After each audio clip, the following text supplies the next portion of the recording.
জীবনে সকল দুঃখ কষ্টকে ভুলে থাকতে হলে সবসময় নিজেকে ব্যস্ত রাখা উচিত। নিজেকে সবসময় ব্যস্ত রাখলে আমরা কাজের মধ্যে থাকি, আমাদের কাছে আমাদের কোনো কষ্টই আসতে পারে না, কষ্টকে কষ্টই মনে হয় না। Welcome to Tajrian story. Hi everyone, good morning. কী অবস্থা সবার? This is Tajrian from Tajrian stories. সকালে ঘুম থেকে উঠে কিছুই ভালো লাগছিল না, তাই বারান্দায় এভাবে বসেছিলাম। দেন ব্রেকফাস্টটা করে নিলাম। আজকে মায়ের স্পেশাল ডিশ রান্না করবে। আমার পেজটি সবাই like, comment, share and follow করে দিও। পাশাপাশি ইউটিউব চ্যানেলটি সাবস্ক্রাইব করে দিও। আজকে সারাদিন কি করলাম না করলাম সব তোমাদের সাথে শেয়ার করবো। সো চলো শুরু করা যাক। তারপর আমি চলে আসলাম এখানে টক দই রেডি করতে। ইনস্ট্যান্ট টক দই, যেটা গুঁড়া দুধ দিয়ে করে লেবু চিপে।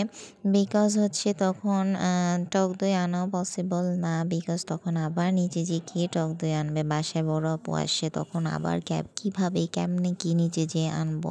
আর এমনিতে এটা আমার কাছে সহজ মনে হয়, তাই আমি এটা মাকে রেডি করে দিলাম। টক দই ওদিকে মা ডিমের কোরমার জন্য পেঁয়াজ মশলা সব একসাথে ভেজে নিতেছে। এখানে আদা বাটা রসুন বাটা দিয়ে নিল।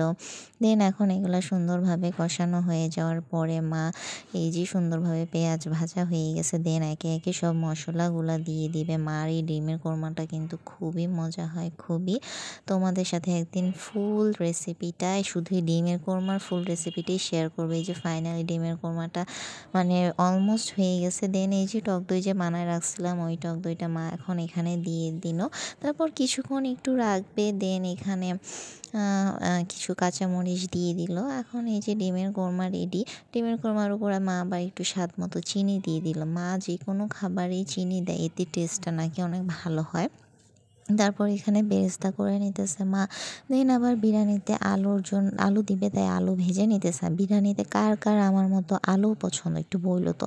আমার কাছে জানো, বিরিয়ানিতে না মাংসের থেকে আলু বেশি মজা লাগে। মানে বিরিয়ানিতে যত আলু থাকবে আমি আলু একটা একটা একটা একটা করে তুলে নিয়ে খেতে থাকবো। এই যে মা এখন বিরিয়ানির প্রিপারেশন নিতেছে, আগে মাংসটা রেডি করে নিবে, তাই সমস্ত মশলা মা সুন্দরভাবে এখন কষায়ে নিবে। মার মতো এভাবে সুন্দর করে রান্নাবান্না আমি কখনো করতে পারবো কি না আমার সেটা জানা নাই। এটা দিলে সাথে কিছু যদি এক্সট্রা মশলা অ্যাড করা হয়, মশলার মানে বিরিয়ানির টেস্ট আর কি খুবই ভালো হয়। আমার আম্মুর বিরিয়ানি যেই খায় সেই বলে এটা কি বিয়ে বাড়ির বিরিয়ানি হয়েছে, বিয়ে বাড়ির রোস্ট হয়েছে, খুবই মজা হয়। আসলে সব মায়েদের হাতের রান্নাই অনেক মজা হয়। মায়েরা আসলেই কিভাবে জানি সব কিছু ম্যানেজ করে ফেলে। এই যে এর মধ্যে আম্মু চিকেন আলু দিয়ে নিল, তারপর ওই যে বাকি যে টক দই ছিল সেটা দিয়ে এখন সুন্দরভাবে মাংসটা রান্না করে নিবে। তারপর এই যে এখানে পোলাওয়ের জন্য আলাদাভাবে এখন পেঁয়াজ তারপর যাবতীয় মশলাগুলো নিয়ে নিচ্ছে। আমি আসলে প্রপারলি জানি না, তাই বলতে একটু অসুবিধা হচ্ছে।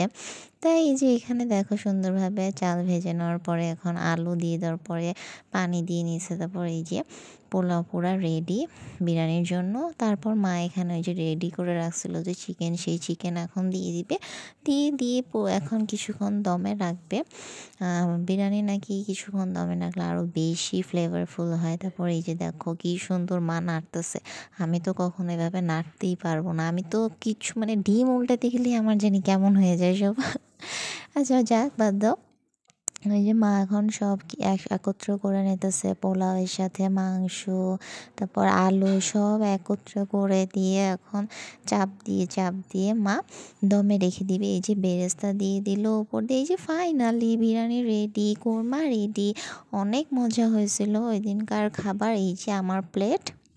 বিরিয়ানির সাথে এইভাবে ঝাল ঝাল কাঁচামরিচ কিন্তু মজাই লাগে খাইতে। তারপর সন্ধ্যাবেলা আমার একটা ভাইয়া গরুর অর্গান মিটের বিজনেস করে, যেমন রান্না করা গরুর ভুঁড়ি, তারপর হচ্ছে জিহ্বা, গুর্দা, মগজ, এইগুলা সে রান্না করে সাপ্লাই করে দিয়ে থাকে। তোমরা চাইলে অর্ডার করতে পারো, আমি সেটার পেজ লিঙ্কটা দিয়ে দিব তোমাদের কাছে। যদি তোমরা খেতে চাও আমাকে কমেন্ট করে জানিয়ে দিও, তাহলে আমি তোমাদের সাথে সেটা নিয়ে একটা আলাদা ভিডিও করব। তারপর এই তো মেকআপ এখন ওঠানোর পালা। মেকআপ তো খুব খুশিতে খুশিতে আমরা মেয়েরা করি, কিন্তু যখন এই মেকআপ ওঠানোর পালা পালা আসে মানে তখন এত আলসেমি লাগে, কিন্তু কি করার বলো, মেকআপ তো উঠাইতেই হবে তাই না? মেকআপ যদি এভাবেই মুখে দিয়ে ঘুমায় পড়ি তাহলে তো আমাদের স্কিনের পুরো 12টা বেজে যাবে। তারপর আমি গার্নিয়ারে মাইসেলার ওয়াটারটা দিয়ে আমার মেকআপটা সুন্দরভাবে রিমুভ করে নিতেছি। আমি 2বার এভাবে মানে মেকআপটা দিয়ে মানে কটন প্যাডটা দিয়ে আমার মেকআপটা রিমুভ করি, তাহলে হয় কি ভালোভাবে মেকআপটা স্কিন থেকে উঠে এসে যে সুন্দরভাবে আমার মেকআপটা আমি তুলে ফেলতেছি। অনেকেই আমরা কি করি জানো, মেকআপ করার পর না মেকআপ ওঠানোর আলসেমিতে মানে মেকআপ উঠাইতে গেলে এত আলসেমি ধরে যায় আমরা মেকআপটা না উঠে এভাবে ঘুমাই যাই, মেকআপ ফেস নিই, তারপর সকালবেলা উঠে কোনো মতো একটু ফেস ওয়াশ দিয়ে মুখ ক্লিন করে ফেলি, কিন্তু এটা ঠিক না। এতে আমাদের স্কিনের 12টা তো বাজেই, পরের দিনে দেখা যাবে কি পিম্পলস উঠবে, স্কিনে ভালো হবে না, স্কিন ড্যামেজের দিকেই চলে যাবে। তারপর এই যে আমি এখন চলে যাব ফেস ওয়াশ করতে। ফাইনালি যে চলে আসলাম ফেস ওয়াশ করে, চুল কি সুন্দর বেঁধে দেখো। সো গুড নাইট, দেখা হবে নেক্সট কোনো ভিডিওতে, বাই।